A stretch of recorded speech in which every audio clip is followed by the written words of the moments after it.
Hey guys, it's Sarah from the Support Worker Store. Today I've got Tara. Tara, it's good to have you on board, Yeah. and I can't wait to tell everyone your story. Can you tell us a story about how Me Plus More began? Yeah. So Me Plus More. Me Plus More began, the idea came, I reckon, 6 years ago. I'm sitting running a service, a disability service, same thing every day in, day out, putting out fires. And I'm sending out my lovely support workers, and things just weren't really changing for the people we were supporting. And I was like, what's going on here? What are we missing? There's a gap. There's something missing here. So everyone would say, oh, it's the support workers. They're terrible. They don't know what they're doing. And I'm like, well, no. I'm actually going to say it's me. I'm in charge here. Something is missing. And what I found was missing: zero tools and resources for the individual we're supporting, along with their supports to get good things happening in the time that they're together. And so I've always worked with people with intellectual disability, and that's where the idea of Me Plus More came from, to create an accessible online platform for people with intellectual disability to guide their supports to get some good things happening in the time that they're together. So that's where the idea came from, because, I'm sitting in my office, putting out fires. I didn't have the time to create the stuff, create that information for both the support staff and those that we were providing support for. And then one day I just came home and I said to my husband, this is it. I'm quitting. And this is what I'm doing. I'm creating accessible resources for people, getting a platform happening. I'm not techie, never been techie before in my life, but I am developing a platform. I'm creating all the resources in easy to understand English, and having it accessible. So I think that's the story. Yeah. So was it few things that happened that got to that point, or was it just one day like, nah, stuff this, I'm out? It was just constant, I think. It was just the constant. And all I wanted to do was create those resources. I'm creative. I love doing that sort of stuff. So when I had the time, I'd be creating stuff in easy read English, making sure it's accessible, training individuals. And I think it was just the constant that I just never had time to do it. And like I said, because you're all, You know what I yes. found wild when I talk to people, when it comes to creating resources for the people that we serve, that it can be done. Like you don't have to wait for somebody to do it for you. You can create it. But I believe, like, in your situation, when you're managing a large team, it's so difficult to get to the nitty gritty stuff because you are putting out fires, and the fires look completely different every day, and you can never see it And coming. Because were important. you groups? Yeah. And you have to. Were you, were you in group support? So I ran a service that had support coordination, to one support, day programs, accommodation, the whole shebang So at that point. when you decided to when you decided to have Me Plus More, what was the first problem you really wanted to solve? It was that gap that I mentioned. It's the gap that individuals don't have access to resources accessibly, I guess is the way to say it. There are easy read resources out there. Don't get me wrong, there's loads of great stuff out there, but it might take you 20 clicks to get to it. So, 20 clicks, 20 minutes trying to figure out what to do. How do you get to it? How do I find it? That's not accessible. So, yeah, you might have easy read stuff there, but it's not accessible for that individual. So yeah, that's pretty much what it was about, is making it accessible. What was the first item that you created that was accessible? So created the platform. That was number one, was creating the platform itself. And that was easy to do. Gosh, yeah. Anyone could do Because that, right? I insisted that there's a button on there that translates the whole website into easy read English. So you've got the website and then you could translate it if you wanted to. So that was the first thing, was getting that up and running. And that was no easy feat, especially with the little bits and pieces that I insisted had to be on there. And then from that piece was creating accessible content all around independent living skills. So that was the beginning of it. Really, anything you or I take for granted, I want to get on there. So our first topic started with things like how to keep a schedule, how to access the internet safely, how to choose your supports, hygiene, how to have a pet, consent, sexual harassment awareness, all those sort of real mixed bag of important things for the individual so they can guide their support. So their support workers aren't coming in and saying, let's do this. It's about the individual guiding them and having all those resources. So that was the first, I guess you could call it program as such. We like to call it a stream. So yeah. So When you created the first lot of resources, did you follow a guide? Like, how did you pick what resources to put out when? Well, first off, because we're online safety was number one. So, how to be safe online. If I'm saying to people, jump on Facebook and look at stuff, join our community group on Facebook, but not giving those resources and how to stay safe on Facebook. So it was the number one topic is digital accessibility, how to stay safe online. So talking a lot about safety online, then also touching on Facebook and Instagram, as they're the platforms that we use mostly at Me Plus More, especially Facebook, because we have a private community group just for our members so they can connect. So that was pretty much where it was decided. And then I've always had people with lived experience assist as well, because I've got the experience to create. I don't have that lived experience. So having individuals with intellectual disability assisting and working for Me Plus More, assisting creating the content, checking it over, and then choosing topics. What's important? So you've now been running your business for almost, I think, 5 years. Yes. Has the Yes. mission whoop, has the mission changed or grown since your first idea evolved? Yeah, so have to adapt, of course.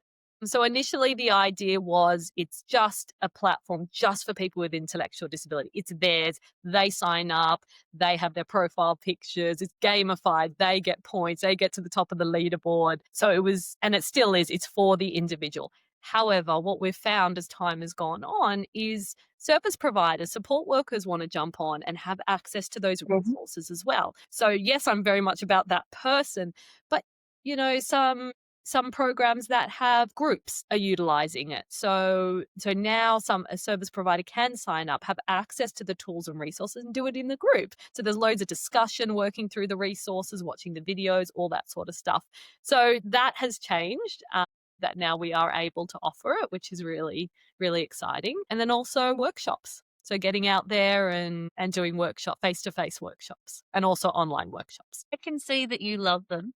The workshops are You my love favorite. yeah, you love it, don't you? I can't tell you how much I love the workshop. You know, the funny thing is that in the past, you and I have joked, I'm like, man, if we had worked in service together, we would have had a lot of fun. So if you ever come to Melbourne, you know where to find me. I'm reaching out. Don't you worry about that.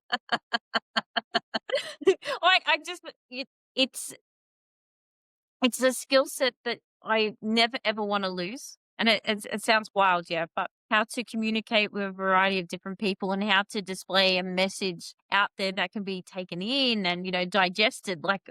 Yeah, I started my career in groups and it has this massive soft spot for me because that's where I was able to get my skill sets from today. I'm off the Facilitating show. workshops. That's my favorite thing. Getting out there, getting in a workshop, everyone talking, agreeing to disagree. It's fantastic. Debating, even like talking about curly topics and watching somebody unpack a topic and really think about what strategy and sometimes you're like, oh, I didn't see that as one of your core values. Yeah, Like it really does open your it does. eyes It's up good. to, Yeah, it's really good. how people tick in a way. Yeah. So your program supports people to grow skills and independence. What does independence really mean to you and the people that we serve? So for me, it's all about empowering a person. It's about empowerment to live confidently. I'm saying independently, living that word, and giving them the resources to do so. So it's all about empowerment, so that individual can live confidently, connect with their peers, and feel supported and not dependent on others. I think is the big one. When I hear the word independent, I have to check on myself consistently because the word independent looks so different to each person that we Yes. serve Yes. because their independent might be something that could be what we would consider so small, but is actually quite a big achievement for them. And I Have you constantly been, hear that. I do. I constantly hear, even sometimes just, I don't know, being able to schedule an appointment. That's independence to someone. And yep, it's fantastic. And the excitement. There was one of our members wrote posted in our private community group about how she made an appointment and she had this whole excitement. She was so proud and felt so empowered. So that's independence for her. She's never been able to make an appointment. It's wild because we take that for granted. But I think the coolest thing about your program is you actually get to see it in real time Yeah, and then be a part of yeah, that. it's fun. And independence, wherever possible, should be celebrated Yes. because that is a milestone Yeah, in itself. definitely. Because it is real time and everyone shares their wins. And that's what it's about, is sharing your wins with a group of people, which is really lovely. And I heard leaderboard in there. I think we got cut up for a sec. Yeah. Was there a moment as you're, doing the platform, a participant or a family confirmed, yes, this is exactly what I needed to do, and this is working for me? Like, have you got a story? I love hearing them because I'm a romantic at Yeah. heart, and any time that I could hear somebody that we serve I win, often have I'm all people that for it. just Go for it, Tara. people just find us online, which I absolutely love. There's one woman in particular. She has her parents are absolutely fantastic, family's fantastic, but she hangs out with them all the time. That's it. And they found us online, and learning all these independent living skills has actually opened her mind of what's possible for her. In her mind, she's going to be living with her parents forever, holidaying with her parents. And like I said, lovely people, fantastic, but she never really thought about what was possible. She did our independent living skills, then moved on to our women in the workplace, which is all about empowering women in workforce participation. And she does all our workshops, and it's just as a whole. And to see her come out and the way she's changed and how confident she is, which is really exciting. And I love it when we're just found online by mum, mum who's been googling away. It's fab. That's a good story. I like that. That's yeah.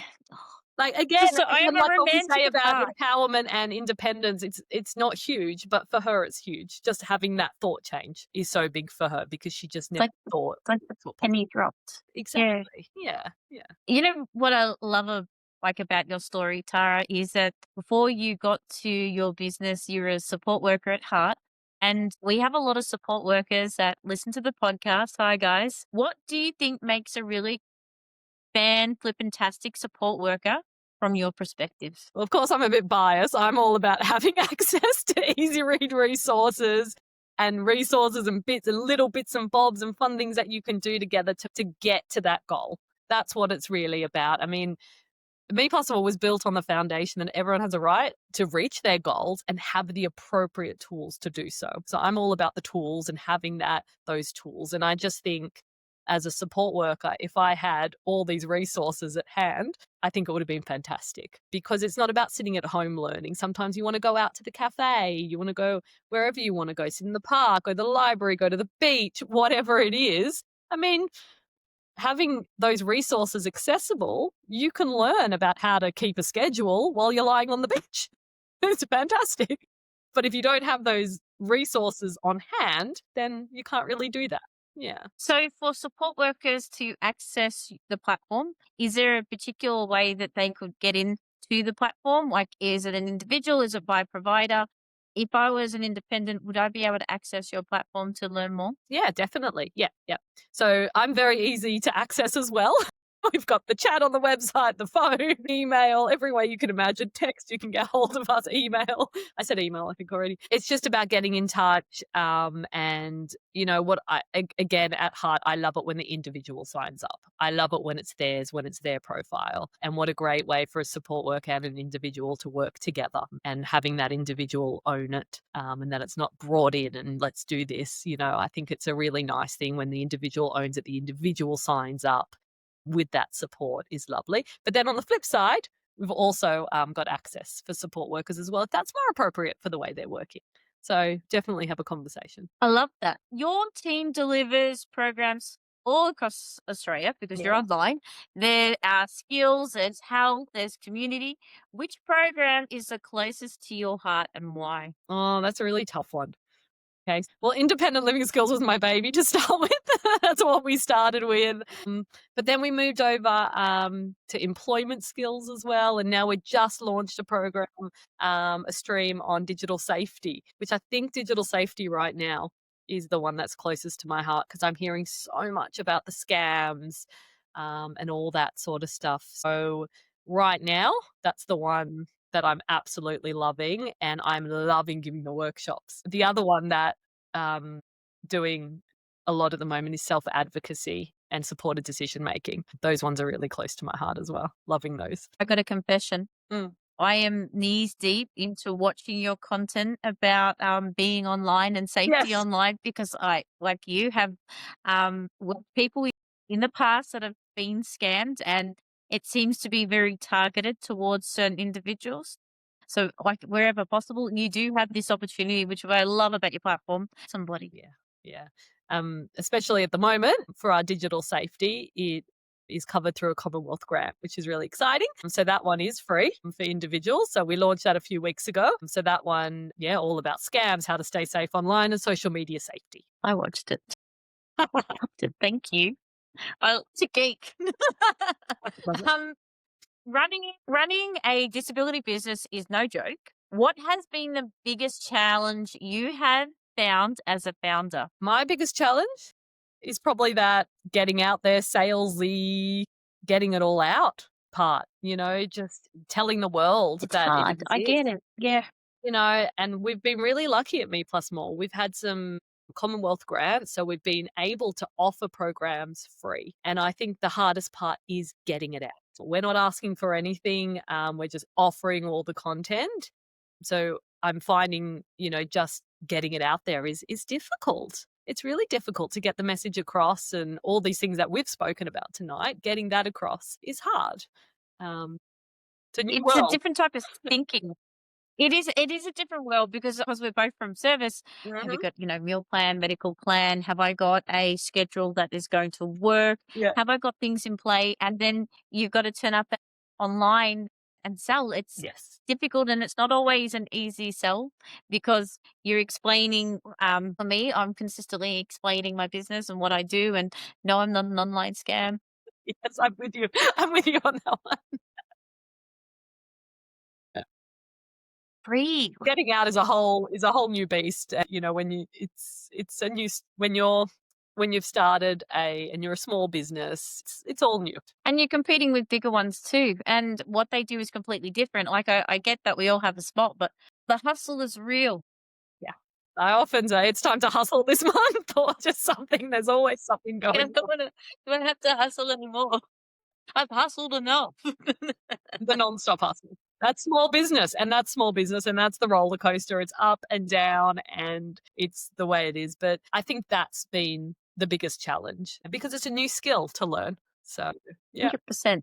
But there's also a flip side to this because there has been for you and most businesses, there's that big holy crap, we just did that moment. Can you give me a time where you got, ha ha, holy crap, I've done it. I have Yeah. made it now. Was oh gosh, it must be two and a half years ago now. We received a grant from the Office for Women. So that was like, yes, that was the time where it was like, you know what? The Commonwealth government is thinking about women with intellectual disability. So we received funding to create a stream of learning just for women with intellectual disability, all around workforce participation, women's safety, and women's economic security. And again, I'll say it again, just for women with intellectual disability. And that's what it was. And that was the yes moment, because Did that's it. you have to apply for that, or was that Yeah, something that came natural from word of mouth? that's an application and a half, definitely. So you have a really strong education background. How has your educational background helped you shape and deliver programs for the people that we serve? Well, when we talk about educational background, I've got a master's in international public health. So public health is probably the core of everything that we're doing as well. Like, there's just so much that's not accessible for individuals, and I think a lot about women and health and all of that information that is really difficult to understand as a woman. And then imagine a woman with an intellectual disability where the information isn't accessible for her. So that's what drives a lot of the content, is knowing a lot around public health. And yeah, that's where the education part comes in. Very different uni to, creating easy read, and it's a whole different world. And I really had to change my mindset on that one.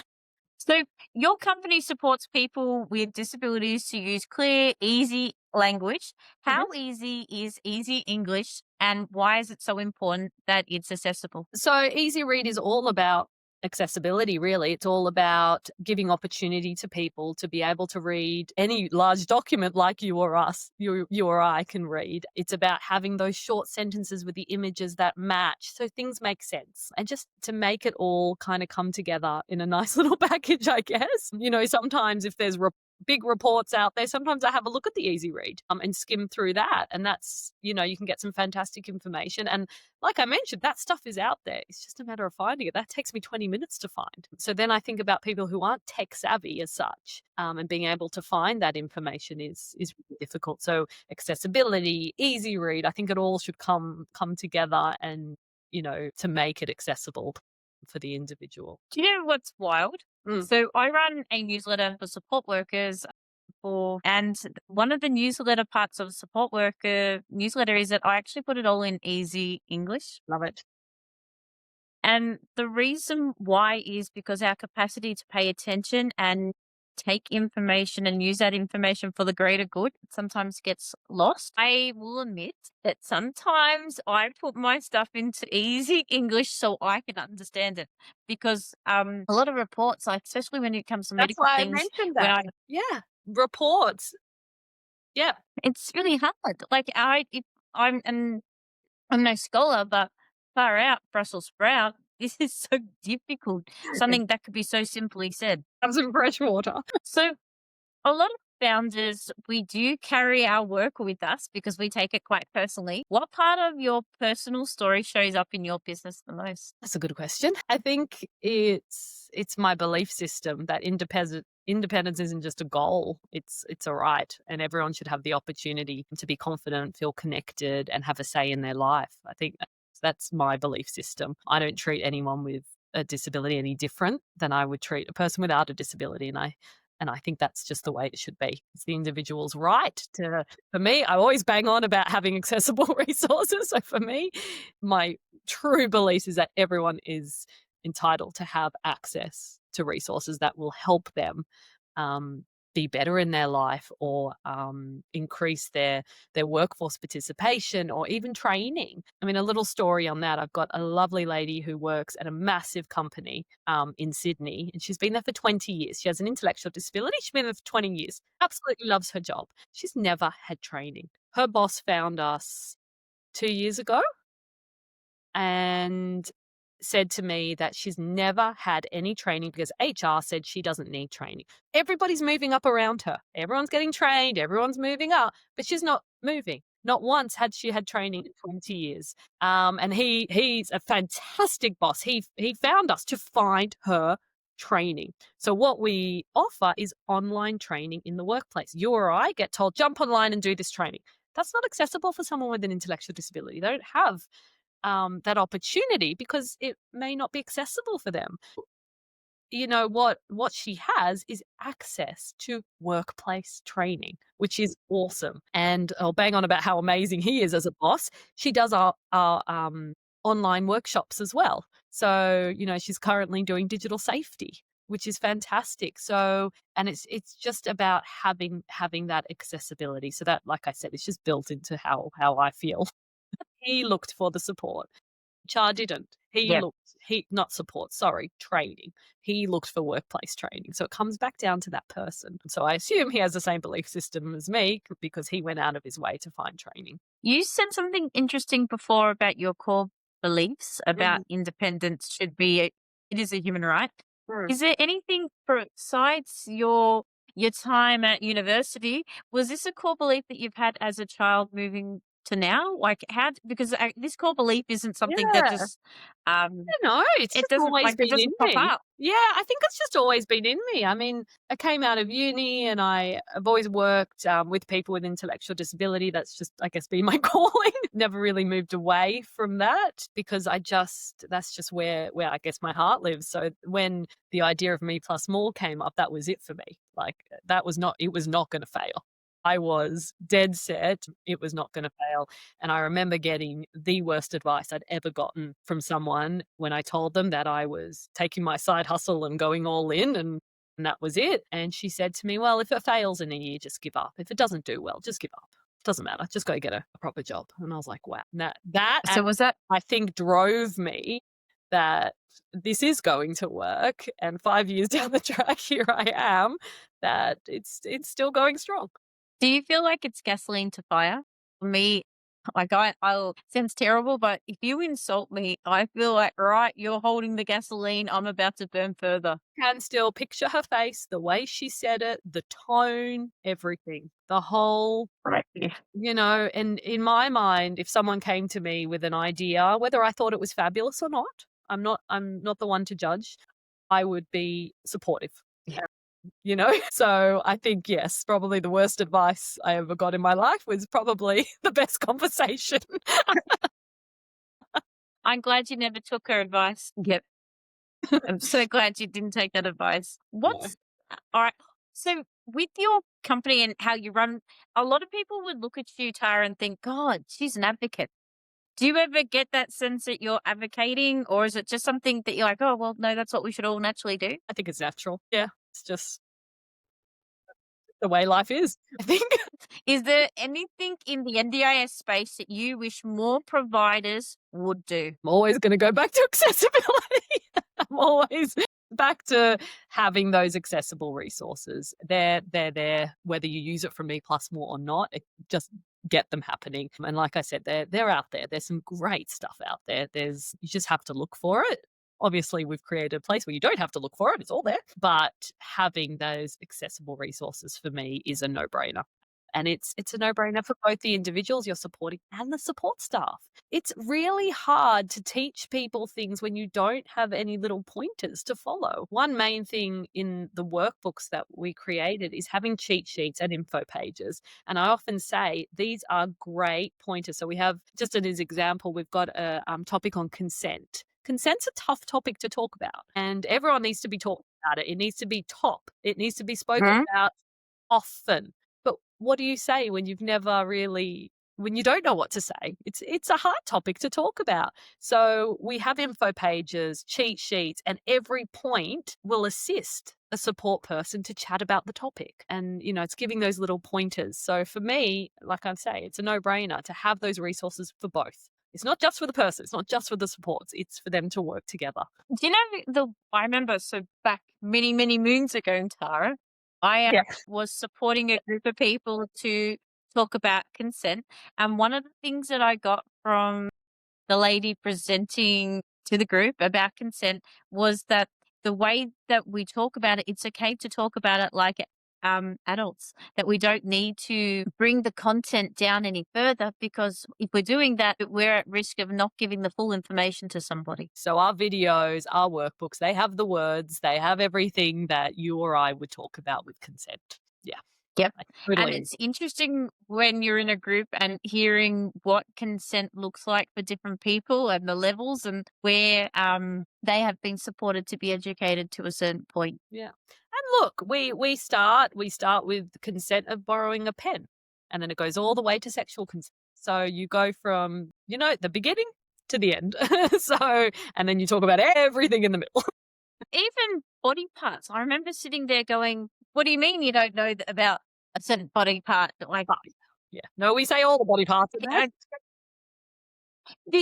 it shouldn't be frowned upon to learn this stuff. It should be something that's really acceptable for all, because if we don't know your body parts, how can you explain to something when something hurts or something doesn't feel right? Something's wrong. Yeah, exactly. If you could give any advice to any new support workers entering this sector tomorrow, what would you say when it comes to entering the NDIS sector? It's having those resources and having the tools to work with whoever it is you're working with, and going in a bit prepared with those tools and resources. And whether you're bringing them in or offering them as a side, whatever it is, it's knowing that those resources exist. For me, like I mentioned, if I had them when I was a support worker, I was, oh gosh, how old was I? 19?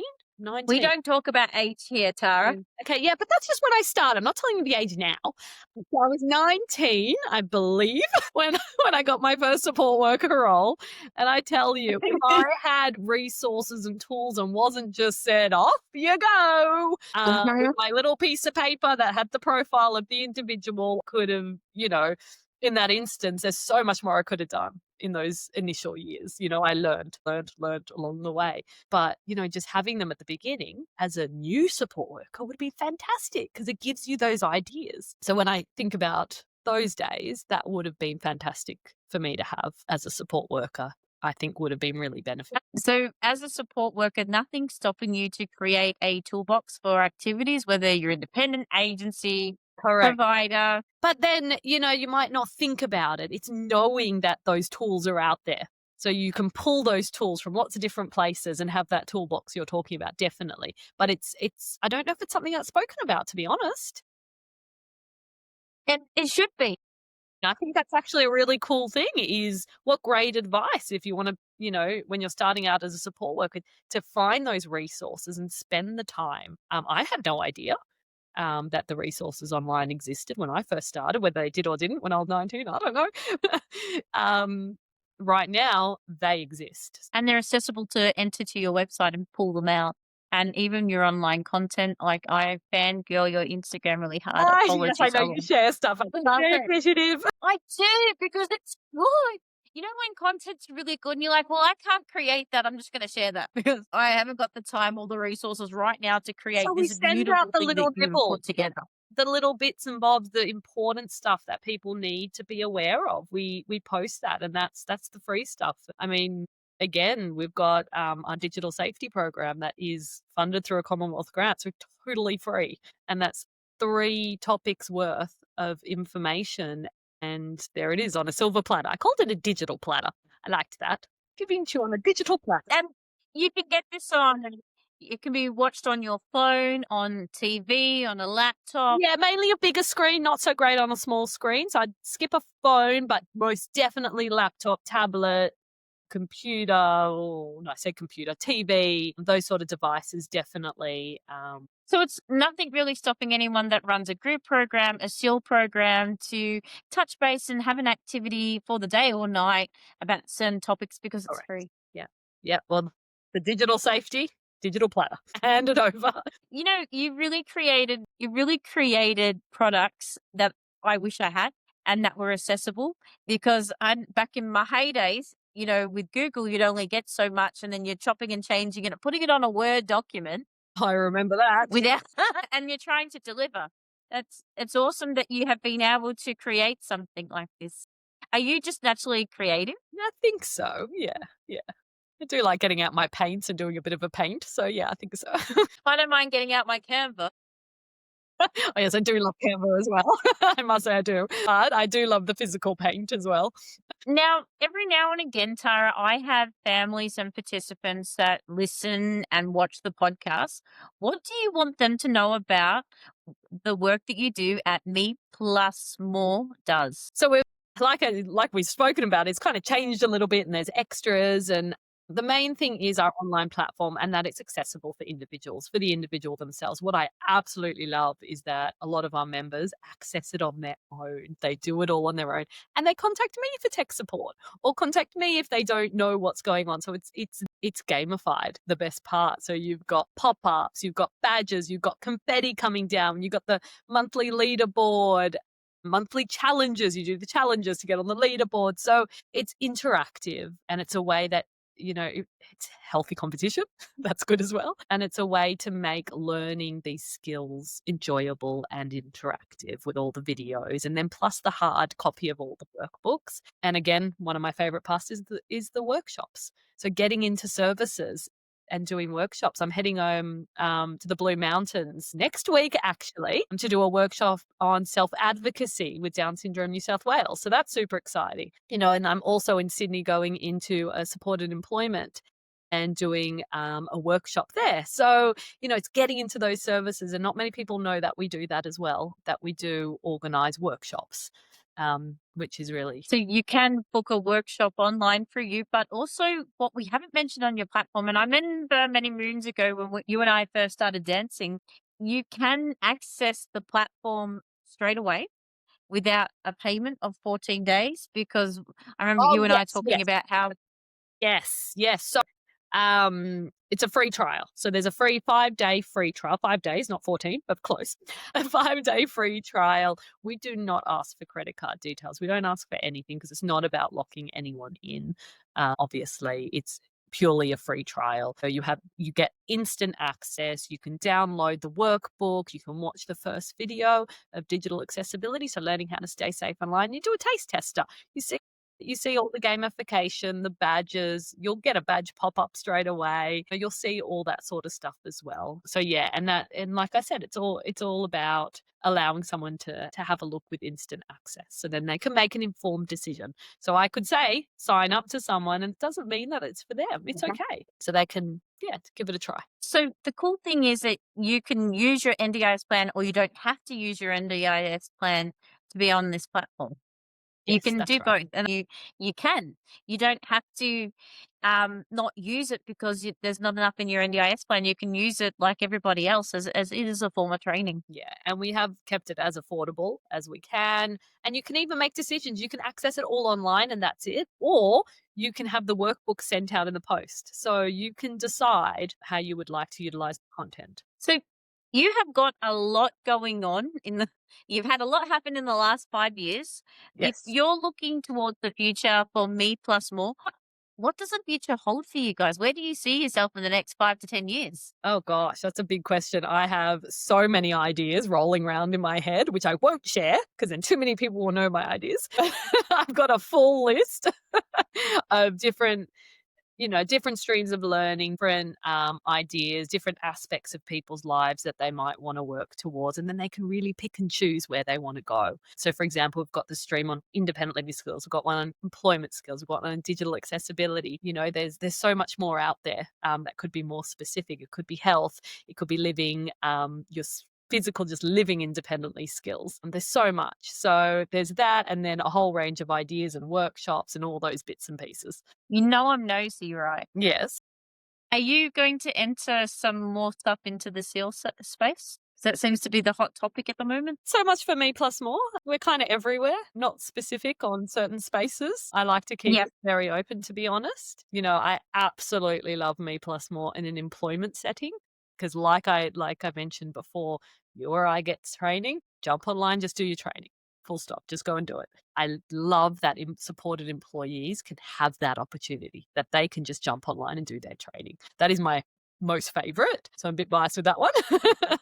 Yeah. But you also have to do a lot of networking. Like, it's not something that comes like easy, like we were just talking before, but you have to network with a lot of different providers. If a provider is watching this, is the easiest way to slide into a LinkedIn, email, or a phone call? Any What's the of best way to them. get I to am contact? so online based. Any form of online communication. Instagram, Instagram DMs, Facebook DMs, LinkedIn DMs. Again, the emails. I love a phone call, to be honest. The other day I was emailing people. Well, I was going to email. I went, you know what? I can't be bothered. I'm just going to call. So I do love. But, sometimes it's easier just to call. Yeah, It I really sat is. there and I was like, what the hell, to articulate what I wanted to say. And I was like, no, I can just say it easier if I just call. And I think I called 10 people just because I couldn't be bothered with the email. So yeah, anyway, there's the chat box on the website as well. There's, any way to get in touch. So oh my God, Ty, I haven't even asked you this. Mm. How many people have you employed? Like, is it just you? Is there another person in the wings? It's a bit different at Me Plus More because we don't provide that one-on-one support. We're a team of got a graphic designer, content creator, web development, that sort of stuff. So it's a bit different to your usual provider with support staff and all these different roles. We're more around the creative side of it, getting the content done. And like I mentioned, we have a graphic designer that does the content. We've also got people with lived experience that work for us to assist in developing the content to make sure it actually is easy read. So yeah, it's quite a mixed bag of a team. And it's like, see, you're bringing up a lot of debates with me tonight. You actually, in this sector, you don't have to have a big team to prove that you can deliver. You can have a lean but mean one that is able to deliver. Yeah, yeah. You found that? Definitely. That's what I love as well. Like I've mentioned earlier, small business, and that's where I want to stay. It's a small business. It's, the team that I've we've got is fantastic. And yeah, I just love how it all works at the moment. Like every small business, Tara, we have some challenging days. Yes. What's your why and what keeps bringing you back to your small business? If you could give some, I don't know, some words of advice for people out there listening to the podcast tonight or today, I should say. I guess my why just goes back to my beliefs, back to that my why is that I really believe that independence is a right for the people we're supporting. So that's really my why. Always go back to that. And I think when you've got something that you really believe in, then that's going to work. And you put the effort in, and it's a hard slog. It's a lot of effort. I won't say it's easy. And you know, it Nothing good comes easy. no, no. So I guess, yeah, so my advice is, you find something that you really believe in, Is there anything tonight that I haven't shared about your business and where is it's going that you'd love to tell the audience? I guess what I'm really, really looking to get out and tell everyone about is our digital safety program. I know I've mentioned it, but I'm so excited to get it out because it is free, it's accessible, it's there for you, and yeah, it's just about getting that. But I think you've covered everything, to be honest. I think I've told you everything, the ins and outs of what we're doing. So I'll just do my cheap plug at the end. A well-funded Can you program, give super me the exciting. links? Sorry. Would you be able to give me the links to everything so then when I upload this, everyone at the moment can be able to, once they listen to this, be able to see and can just press the link Yeah, and hyperlink right into definitely. it? Definitely. And if you're interested in the digital safety stream, we've got an expression of interest. You pop your name on there. I'll get in touch within a few days, usually within a day, because I love checking that list. So to be honest, I'm quite quick with that one. Well, thank you so much for joining me tonight. It's such a pleasure to have you. You have been in my pipeline on my radar for some time, Tara, to be honest with you, because I really love what you do. And I love Thanks. how authentic it is and how it's down pat, how independence is so important for the people that we serve, but also the opportunity to learn at a pace that is respectable for that person. Thank you. Thanks for having me. Keep up the good work. Keep up the Thank good you. work. Thank you so much, Tara.